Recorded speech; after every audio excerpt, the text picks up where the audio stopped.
Hey, what's up? You're listening to the All In Networker podcast. My name is Dan McCabe, and today is day 43 of All In for 90, and I'm going to bring it all together. Over the last few weeks, couple weeks anyways, we've been talking about the hook, the story, the offer that you need to have in your business during your presentations. If you really want to not just get people to listen to you, but you want to bring them in, and then you want them to want what it is that you are offering. So we're going to bring it all together. We've told some of these stories here over the last couple weeks, but I'm going to take them all, bring them all together and bring them into one package so you can truly see what it is I've been talking about. So, all right, let's go. Everybody, it's Dan, day 43, hook, story, offer. A lot of people have heard this before. It's big in a lot of the funnel communities and the copywriting communities. People always kind of talk about this is the framework that pretty much everybody who is writing, everybody's doing marketing, everybody's trying to grab your attention for something uses. Most movies use this exact same structure. The hook, what gets you in, the story, and then they offer you whatever the kind of ending is going to be. So I'm just going to give you the example of the hook story offer that I used a lot. And I know that I talked about this, and I can't remember when, sometime in the last couple weeks. I know I brought this up when we were going over just the story section, but I use this hook story offer a lot. And by bringing it all together here and saying it all kind of in one flow should help you guys out a little bit at how it all comes together. And it's really relatively simple. I use a hook. I want to use something catchy. So I've talked about this story before, and I like it, and I still use it. But I throw a picture up. If I'm doing a Zoom or I'm doing a live presentation, I've got a picture of me sitting on a camel on the Great Wall of China. So my apologies for those of you that have heard this story 24 times, but just bear with me here throughout the whole thing. So I put this up there, and it's a good hook because it's an intriguing picture. It's me sitting on a camel on the Great Wall of China. Like, if nothing else, you're curious and you want to see, why is Dan sitting on a camel? And I start talking about that. And I tell some jokes about it. And when you're walking on the Great Wall of China and there's a guy with a camel who says, hey, do you want your picture taken on the camel? And you're like, hey, how much? And he's like, $2. For $2, you spend that $2 and you get on that camel. Because when else are you going to have the opportunity to have that experience and create that memory again? And you jump up there, you get your picture taken. They printed it for me. They laminated it. It was fun. I was in China. But what truly made that experience special, and then I started flowing into my story. I got my hook. I grabbed him. I hooked him with a picture of a story or a picture of me sitting on a camel's back on the Great Wall of China. Then I go into this story, and it's a much deeper story, and I start talking about memories. You can use this across network marketing. Just because we're doing a network marketing presentation does not mean you just need to talk about network marketing specific things. So why do people do network marketing things? Why do people buy anything? Sorry, we're really sidetracking here just a little bit, but why do they do anything? They do it for the result.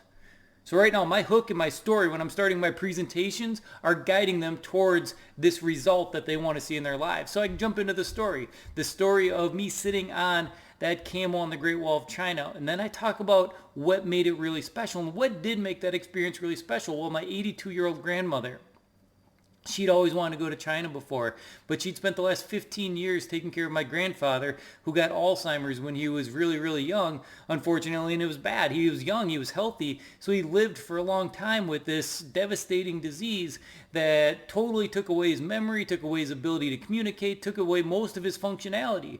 She spent 10 years every single day at home with him, taking care of him. And then, after 10 years, she could no longer do it anymore, and she sent him to a memory care facility. Well, at the same time, she had to be around. She went and visited him every single day, but she had to put him there because he was doing things like escaping from the house and getting lost and things that she could not take care of or control anymore. So now he's in a memory care facility for 5 years. You know, after 5 years, something happened. He wasn't able to communicate it properly, and it ended up taking his life. And, it's hard to say at that point. At that point, it was probably a blessing. He hadn't said a word in close to 10 years. He kind of just sat in a chair and hummed. It was a very sad situation. But so that picture, back to the picture with me sitting on a camel on the Great Wall of China, my grandmother had always wanted to go to China. When my grandfather finally passed away, my dad and I decided we were going to make that trip happen. And so we got my 82-year-old grandmother on a plane. We flew to San Francisco. We spent a day touring around San Francisco. We went out to Alcatraz. I got pictures of me in the jail cells holding the bars, all the fun stuff. The next day we flew on over to China, and we spent 2 weeks there creating memories. One of those memories happening to be while we were walking on the Great Wall of China. My grandmother taking that picture of me sitting on a camel, me spending 2 weeks creating memories with my grandmother and with my dad. 2 weeks. My grandmother spending with her youngest son and her oldest grandson touring around China, creating memories that we still talk about today, 15 years later after it happened. Can you believe that? My grandma's like 97 years old now. We still talk about that trip. My dad got to spend 2 weeks with his mom and with his oldest son, going out there and creating memories. So when we did that, I can remember just about every single day of that trip. I can remember the museums that we went to. I can remember the excursions that we took. I remember the Great Wall of China. I remember the Forbidden City. I remember all the palaces, and things like that we went to. Those experiences, the dinners, the meals that we had, the acrobat show.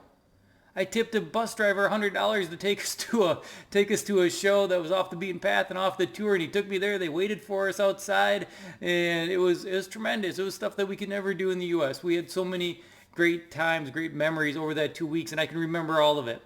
And so while I'm telling this story in my presentations, I get people to start reflecting on memories that they created a long time ago, and then I'll always bring that back into, like something around that on either side of that event. I mean, this is just the way that I do it because I think about my own personal experience. I can tell this story so well because it's a personal experience. You've got to create your own personal experiences, but you can use the same framework if you want. So I talk about this special moment, and then I talk about the 2 weeks before and the 2 weeks after, and I tell them that I don't remember what I did the 2 weeks before and the 2 weeks after. You know why? Because I don't remember what I was doing. I only think I remember where I was living. But I don't really remember what I was doing for work. I know it was something around real estate, but was I investing? Was I a real estate agent? I don't know. It was a long time ago. I don't remember. But I remember that 2 weeks. And I get them to think about something that happened with them or some memories they created. Or I get them to think about the story that I just told, me being able to create those memories with my dad and my grandmother being able to create those memories, my dad being able to create those memories. Are you creating enough memories? So then my offer to them isn't, hey, come buy my network marketing product so that you can have clearer skin or better health or whatever it is. Like, I don't sell them on that yet. Right now, I'm just trying to sell them on the opportunity, and my offer is to get you this result as well. The result being having more time, money, freedom in your life, creating memories that matter to you. And that's how I start my entire presentation. So an entire presentation, you could have multiple hooks, stories, and offers throughout the entire presentation. Every hook is designed to get them to listen to the story. Every story is to get them to take you up on your offer. The framework is simple. Just beginning, middle, end. And I might go through that story at the beginning, and then maybe I do another hook just based around, all right, here's how you're going to get these results. I gave you the offer. The offer is you could have this too. You could have these memories as well. And then the hook is like, all right, now how are you going to do that? And then I can jump into a story about how my company's product helped somebody else achieve similar results or similar goals. My offer to them, all right, now you buy this product and you're going to be able to do what we talked about in the beginning. Hook, story, offer. Hook, story, offer. So anyways, all right, I did not spend a lot of time on everything going on with me and an update for the All In for 90 run on this part, but it's really important, and I hope you guys got a lot out of just me kind of going through this. As far as just a really quick and dirty update, things are still going well. I'm still able to get, actually things are going quite well. I did sign up somebody this morning, and that was awesome, and I'm excited for them. I'm looking forward, and that part's going really, really well. I'm able to get people on cold leads on a regular basis, onto calendar appointments, and we're closing them into our thing, which is awesome. And we're starting to be able to show other people how to do that. So I feel really, really good about it, and I'm just excited. Like right now, I think the growth that I'm going to have and my company's going to have here over the next 3 months is going to be everything I wanted it to be at the beginning of All In for 90. I still think I'll hit my goals for All In for 90, but to tell you the truth, I'm excited for the next couple months afterwards as well. And I'm really excited for next fall because I know that's going to be the next big season, next big push, and the amount of momentum we should have created by then is going to be incredibly massive and big. So excited for all that. Anyways, if you want to connect with me, you can always do it over on LinkedIn is the best place. Send me a message there. I check them every single morning. Otherwise, allinnetworker.com is a great place to get some free resources and paid resources. Hey, if you want to pay us money, that's cool too. And you can get those over there as well. So, all right, appreciate you guys as always. And until tomorrow, I'll talk to you then. Thanks a lot. Bye-bye.